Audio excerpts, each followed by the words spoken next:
Now, welcome to another lightning response video where I'm once again going to try and do some rapid fire responses to several questions, but I'm going to start with a bit of a more thorough response to this question from Fascist Gamer, who asked, "Hey Thor, I'm curious to hear your thoughts on how the New Republic is handled in the Mandoverse. The sequel is utterly wasting them in the first 2 minutes of the first film, has honestly hurt my interest in this time period. I just don't see how they're supposed to fight Thrawn when they have to be portrayed as more inept than the old Republic." And I honestly think an argument can be made that the most disrespectful thing that has been done to the original trilogy so far is not only how quickly and easily the New Republic falls in the sequels, it literally takes one shot. Granted, it's a big shot, but it's still one shot. But also just the sheer level of incompetence that we've seen so far out of them in the Mandoverse. This is what the rebellion, our heroes, fought and died for. This is what the struggle in the original trilogy led to. And don't get me wrong, I get there would be some bumps in the road for the New Republic. I'm not saying it should be perfect or that they'd immediately figure it all out and that everything would be great and everyone would live happily ever after. But you really don't want to see pretty much everything they fought for get undone or literally destroyed roughly 30 years later, and mainly because everyone was just stupid. To say nothing of why I should believe post-sequel trilogy, what they build this time around will be any better. Why is Poe going to help build a better Republic than Leia did? Why is Rey going to build a better Jedi Order than Luke did? But I digress, and this all then also makes Thrawn's return in the Mandoverse time period, or the New Republic's impending war against him, it makes it far less exciting. Not that I think his introduction in the Ahsoka series, or introduction into the Mandoverse time period, I guess, not that I think that was all that great. And the crazy thing is, I could have forgiven pretty much everything else in the Ahsoka series if Thrawn had been shown to be a true threat. He didn't have to be book Thrawn to a T, but he needed to be more than someone who had virtually every advantage at every turn, and yet barely wins. As I've said before, he basically ran the clock out and just manages to escape. Anyway, what makes this all less than exciting, as the comment was kind of pointing out, is that we know this Walmart brand version of Thrawn that we've been given, that he essentially has to sort of lose to the incompetent New Republic. And I say sort of lose because it could be, or likely is, that Thrawn and or his forces, that they will be crucial to the formation of the First Order, that whatever he ultimately creates out of the Imperial Remnant will lead to their rise. So in a way, I guess he may get a win, but again, it'll be over the New Republic, who just seems willfully oblivious or ignorant to what's really going on.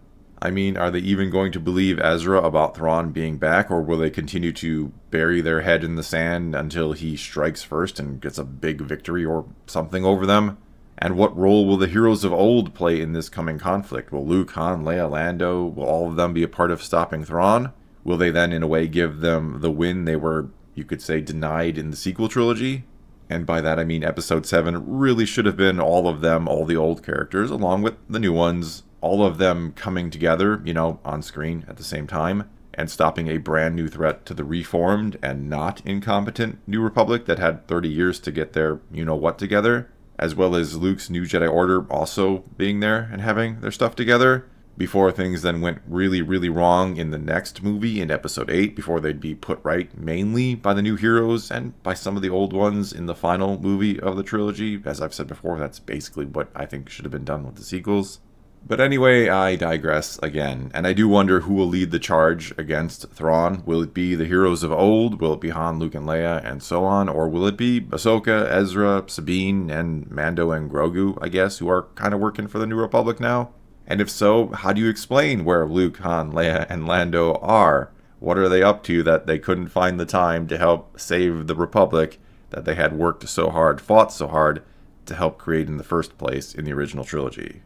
Alright, let's now move on to a different question, this one from Adam Larson, who asked, "Hey Thor, just a random, fun question. What do you think is Disney's absolute worst piece of Star Wars content? And follow-up question, what is their best piece of content that you've seen them produce?" If we include Rebels as well, I have my theories and my own tier list, but I always like to hear the opinions of other fans. Alright, and I'm not going to say the sequels, I'm not going to pick the low-hanging fruit, and instead I'm going to say Resistance is the worst thing they have produced. And that is, for those who don't know or remember, that was the animated show that was kind of the follow-up to Rebels. It just missed the mark in every conceivable way. It was one of the most boring things Star Wars I've ever seen, and I'm sorry to say that. I know there are a handful of people out there who really enjoyed it, but that was just a really bad show. As for the best piece of Star Wars content under Disney, that has to be Andor. And I know some people out there really don't like Andor, and that's fine when the shoe's on the other foot. If you don't like something I do, that's fine. If you like something I don't, that's also fine. But anyway, I think Andor is the best thing they've made. As for a second place that maybe is more Star Wars-y, some would say, I think The Siege of Mandalore is second for me. I absolutely think that is some of the best Star Wars anywhere ever. Alright, and speaking of Andor, let's get to this question from Corey Forneck, who asked, Hey Thor, I've started watching Andor again and just can't believe both how good it is and how little others besides yourself are talking about it. Do you think the mature nature of it on a platform like Disney Plus was its downfall? Whatever came of its TV release? Do you know anything about Season 2? What do you expect to see? I think one of the biggest strikes against Andor, or one of the reasons why a lot of people just never watched it in the first place, and I'm talking more of the normies or the casuals, whatever you want to call them, I think it's the name. I don't think Andor means anything to a lot of people. There are a lot of more hardcore Star Wars fans who don't really remember Cassian or really didn't care about him in Rogue One. I really think the show should have been called The Dark Times or The Empire Rises. I don't know, something generic like that would have gotten more attention than Andor. Even though after seeing the first season, I don't think it's a bad name for the show because it means more than just Cassian. It kind of means his whole family. And so it's a good name in that respect, but it's a bad name if you want to get people to watch it. And I really don't know that the more mature nature of it turned people off. I think for a lot of people, as I was saying before, it doesn't really feel like Star Wars to them, which agree to disagree there.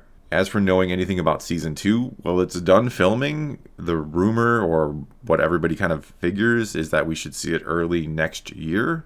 As for what I expect to see, that's hard to say, because they're taking what was going to be 4 more seasons and compressing it into 1 season. So I think we're going to just see some 3-episode story arcs that kind of focus on the really important events instead of trying to draw it out more. I hope that doesn't hurt the quality of the show. We'll have to wait and see. Okay, and now let's get to this question from Luca Johnson, who asked, Hey Thor, what are some of your favorite John Williams pieces in Star Wars? For me, it's Battle of the Heroes, Across the Stars, The Asteroid Field, Imperial March, and Rey's theme. I'd probably put all of those on my list as well. I'd include Duel of the Fates. As for one that's maybe a little less well known, I would say that is also my favorite, would be A Jedi's Fury. That is from Return of the Jedi, the very end of the movie when Luke and Vader are clashing for the final time. There's just something hauntingly perfect about that music, and even though I've seen that movie literally ballpark 100 times, and I hate to say this because I think it is a very overused or kind of cliche saying, but it does give me chills each and every time I watch it. There's just something about the music, everything about it, that just gets me no matter how many times I've seen that movie. And speaking of the ending of Return of the Jedi, that kind of segues us into this question from Mike Townsend, who asked, Hey Thor, what ending do you like better in Return of the Jedi, original or remastered? I'm a yub nub for life kind of guy. I miss the original ending of Return of the Jedi. That was kind of more simple. You just had the Ewoks singing yub nub. That said, I don't hate the new one. I guess it makes sense to kind of show the different places in the galaxy celebrating the downfall of the Emperor and all of these things. I don't hate it, but I do miss the original. Okay, we then move on to this one from Sci-Fi Mike, who asked, Hey Thor, what do you think will be the future of Mandalorian-related content with the passing of Carl Weathers? The man was an amazing and prolific actor. Rest in peace, Carl. I suppose the same question has been asked regarding Ray Stevenson in Ahsoka. And honestly, and I don't mean a shred of disrespect to Carl Weathers, but I don't know that we really needed more Greef Karga. I think his story was kind of summed up. He goes from being in charge of the guild to being the magistrate of this very successful city where he really cares about his people. He had a really great character arc, and so I don't really know if they had many more plans beyond that, which isn't to say you couldn't have brought him in and had him here and there, but I don't really know that you, quote-unquote, needed him. And with Ray Stevenson, obviously his story is just kind of starting. We are just seeing him on the cusp of this great adventure into who knows what with the Mortis gods and all that. So it's kind of a different thing. He's in a different place in his story. And so, yeah, I don't know that the loss of Carl Weathers is going to affect the story as much as it will behind the scenes, because as far as I know, he was kind of getting into directing and was probably going to do more episodes of The Mandalorian in the future. And so I think they're going to miss him more in that respect than we will miss him in front of the camera as Greef Karga, if that makes sense.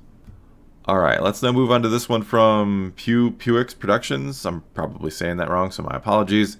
But they asked, "Hey Thor, you recently mentioned Warhammer, and I'm curious to know if you watched other sci-fi series like Stargate, Star Trek, or The Expanse, and what is your opinion on them?" I'd actually consider myself a pretty big Star Trek fan, not anywhere near on the level of Star Wars, but I loved The Next Generation growing up as a kid. My dad made me watch the whole original series. I've seen all the movies, both the new ones and the old ones and the Next Generation ones. And so yeah, I'm a pretty big fan. Haven't seen much of the new stuff outside of Picard Season 3, which I really enjoyed. As for Stargate, I liked SG-1 and Atlantis. I've heard rumors of it coming back. I think that would be cool. Farscape is a show I loved about 20 years ago at this point, I suppose. The Expanse, I've seen the first 2 seasons of, haven't seen any more because time has been an issue. But yeah, I enjoy many things outside of Star Wars, though Star Wars has always been and probably always will be my number one, I suppose.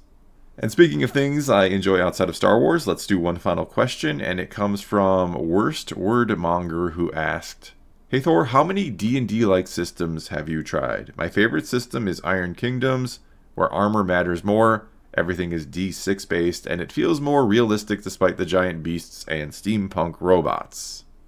And you know, I've only ever played D&D, and that goes way back to playing 1st edition D&D. I played 2nd edition Advanced D&D, we played 3.5, we skipped 4th edition, and we're currently playing 5th edition.